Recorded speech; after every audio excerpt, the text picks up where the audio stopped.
வாழ்க்கைக்கான வார்த்தை என்ற இந்த வலை ஒளிபரப்பிற்கு உங்களை வரவேற்கிறோம்.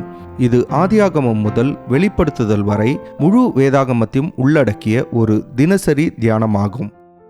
லேவியராகமம் 17ஆம் அதிகாரத்தில் ஆண்டவர் இரத்தத்தை குறித்து கட்டளைகளை கொடுக்கின்றார். 3ஆம் வசனத்தை நாம் வாசிக்கும்போது, ஆசரிப்பு கூடார வாசலாகிய கர்த்தருடைய வாசஸ்தலத்துக்கு முன்பாக கர்த்தருக்கு செலுத்தும்படி இரத்தத்தை கொண்டு வராமல் பாளையத்துக்குள்ளே ஆகிலும் பாளையத்துக்கு புறம்பே ஆகிலும் அந்த மிருகத்தை கொன்றால் அது அந்த மனிதனுக்கு இரத்த பலியாக எண்ணப்படும் என்று சொல்லப்படுகின்றது.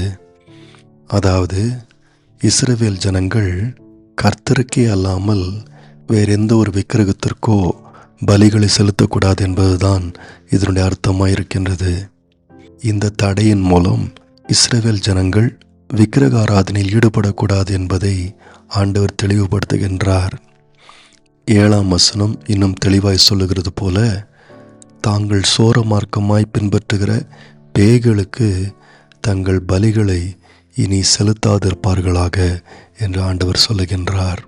அடுத்தபடியாக 10ஆம் வசனத்திலிருந்து 12ஆம் வசனத்தை வாசிக்கும்போது, இரத்தத்தை சாப்பிடுவதை கர்த்தர் தடுக்கின்றார். அக்காலத்திலே மனிதர்கள் இரத்தத்தை சாப்பிடுவதும் சமைப்பதுமான பழக்கத்தை வைத்திருந்தார்கள். ஆனால் ஆண்டவர் இதை தடை செய்கின்றார். இதற்கு 2 காரணங்கள் 11ஆம் வசனத்தில் சொல்லப்படுகின்றது. முதலாவது, மாம்சத்தின் உயிர் இரத்தத்தில் இருக்கிறது என்று சொல்லப்படுகின்றது. பாருங்கள், ஆண்டவருடைய கண்களில் ஜீவனானது புனிதமானது. நோவாவுக்கு கூட ஆண்டவர் இதை தெளிவுபடுத்தினார். இப்பொழுது இஸ்ரவேல் ஜனங்கள் மனிதனுடைய ஜீவனை குறித்தும் ஏன் மிருகங்களுடைய ஜீவனை குறித்தும் கவனமாயிருந்து அதை புனிதமாக நினைக்க வேண்டும். இரத்தத்தில்தான் ஜீவன் இருக்கின்றபடியினால் இஸ்ரவேல் ஜனங்கள் இரத்தத்தை சாப்பிடக்கூடாது. நண்பர்களே, இன்றைக்கு துரதிர்ஷ்டவிதமாக மனிதர்களுடைய ஜீவனும் மிருகங்களின் ஜீவனும் சாதாரணமாக எண்ணப்படுகின்றது. ஒரு மனிதனுடைய வாழ்க்கை அவன் சமுதாயத்திற்கோ மற்றவர்களுக்கோ எவ்வளவு பிரயோஜனமாக இருக்கின்றான் என்பதை குறித்தே அவனுடைய வாழ்க்கை தகுதியானதா தகுதியற்றதா என்று கணக்கிடப்படுகின்றது.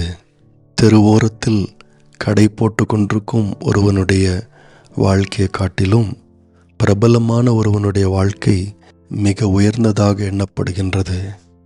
ஆனால் ஆண்டவருடைய பார்வையில் எல்லாரும் கனம் பெற்றவர்களாக, எல்லாரும் மேன்மையானவர்களாக எண்ணப்படுகின்றார்கள். ஆகவே இரத்தத்தை புசிக்கக்கூடாது என்கின்ற ஆண்டவருடைய தடையின் மூலம் இஸ்ரவேல் ஜனங்கள் மனிதனின் ஜீவனை மதிக்க வேண்டும் என்று ஆண்டவர் உணர்த்துகின்றார். 2ஆவதாக 11ஆம் வசனத்தின்படி, இரத்தமானது பலிபீடத்தின் மேல் இஸ்ரவேல் ஜனங்களுக்காக அவர்களுடைய ஆத்துமாக்களுக்காக பாவ நிவர்த்தி செய்யும்படியாக கொடுக்கப்பட்டிருக்கின்றபடினாலே இஸ்ரவேல் ஜனங்கள் இரத்தத்தை முக்கியப்படுத்த வேண்டும் என்று பார்க்கின்றோம். ஆகவே அவர்கள் இரத்தத்தை உண்ணக்கூடாது. பாருங்கள், இஸ்ரவேல் ஜனங்கள் ஆண்டவர் தங்களுடைய பாவங்களின் மன்னிப்பிற்காக கொடுத்த அந்த கிருபையின் வழியை அவர்கள் பாராட்ட வேண்டும். ஆண்டவர் தம்முடைய இரக்கத்தினாலே பாவம் நிவர்த்தி செய்யப்படுவதற்கு ஒரு மாற்று வழியை கொடுத்திருந்தார். பாவிக்கு பதிலாக ஒரு மிருகத்தினுடைய இரத்தம் ஏற்றுக்கொள்ளப்பட்டது. ஒரு பாவியினுடைய வாழ்க்கை எடுக்கப்படுவதற்கு பதிலாக ஒரு மிருகத்தினுடைய ஜீவன் எடுக்கப்படுவதை கர்த்தர் அனுமதித்தார். அதாவது இந்த இரத்தம் பாவியினுடைய இரத்தத்திற்கு ஒரு பதிலாக எடுக்கப்பட்டது. இந்த கிருபையை இஸ்ரவேல் ஜனங்கள் பாராட்ட வேண்டும். இரத்தத்தை உண்ணாமல் இருப்பதின் மூலம் ஆண்டவருடைய கிருபையை அவர்கள் அங்கீகரிக்க வேண்டும். இது மாத்திரமல்லாமல் இஸ்ரவேல் ஜனங்கள் ஒரு மிருகத்தை சமைக்கும் முன்பதாக இரத்தத்தை கீழே வடிய விட்டு அதை மண்ணினால் மூட வேண்டும். ஒருவேளை அந்த மிருகமானது ஏற்கனவே செத்ததாக இருக்குமானால் அதை சாப்பிடுவார்கள் என்று சொன்னால் சாயங்காலம் வரைக்கும் அவள் தீட்டுள்ளவர்களாக இருக்கிறார்கள். பின்பு அவர்கள் தங்களுடைய வஸ்திரங்களை கழுவி தங்களை சுத்திகரித்து கொள்ள வேண்டும் என்று ஆண்டவர் இங்கே கூறுகின்றார். நண்பர்களே, ஆண்டவருடைய கண்ணோட்டத்திலிருந்து வாழ்க்கையை ஒரு மனிதன் பார்க்காத போது, வாழ்க்கைக்காக ஆண்டவர் இட்ட நியமங்களை ஒருவன் ஏற்றுக்கொள்ளாத போது, இந்த அதிகாரத்தில் சொல்லப்பட்டிருக்கும் எல்லா தடைகளும் ஒருவேளை புரியாததாக, ஏன் கேலிக்குரிய ஒரு காரியமாக கூட தோன்றலாம். ஆனால் கர்த்தரையே தெய்வமாக ஏற்றுக்கொண்டவர்களுக்கு இந்த காரியங்கள் வாழ்க்கையின் அடிப்படைகளாக இருக்கின்றது. அதாவது, வாழ்க்கை நினைத்தபடி வாழ முடியாது. இந்த உலகத்தில் வாழும் வாழ்க்கையானது அர்த்தமுள்ளதாகவும் நேர்த்தியானதாகவும் இருக்க வேண்டும் என்று ஒரு விசுவாசி கூறுவான். ஒரே ஒரு தேவன்தான் இருக்கின்றார். அவரை விட்டுவிட்டு விக்கிரகங்களுக்கு ஆராதனைகளோ பலிகளோ செலுத்துவது முற்றிலும் மூடத்தனமானது. ஏனென்றால் அவைகள் தேவர்களே அல்ல. அது மாத்திரமல்லாமல் எல்லாருடைய வாழ்க்கையும் புனிதமானது.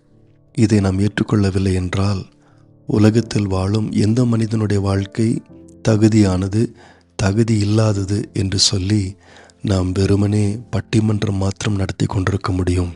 உதாரணமாக, இளம் வாலிபர்களை காட்டிலும் வயதானவர்கள் வாழ தகுதியுள்ளவர்களா என்று நாம் கேள்வி கேட்க முடியும். கடைசியாக, பாவத்திற்கு பரிகாரமாக இரத்தம் ஏற்றுக்கொள்ளப்படாவிட்டால் பின்பு நாம் பாவங்கள் எடுக்கப்பட என்ன கொடுக்கப்பட முடியும் என்று நாம் கேட்கலாம். நம்முடைய பாவங்களின் மன்னிப்பிற்கு தேவனுக்கு நாம் வேறு எதை செலுத்த முடியும்? நேயர்களே, இந்நிகழ்ச்சியை கேட்டதற்காய் நன்றி. மீண்டும் ஒரு புதிய அத்தியாயத்துடன் வாழ்க்கைக்கான வார்த்தையில் நாளை சந்திப்போம்.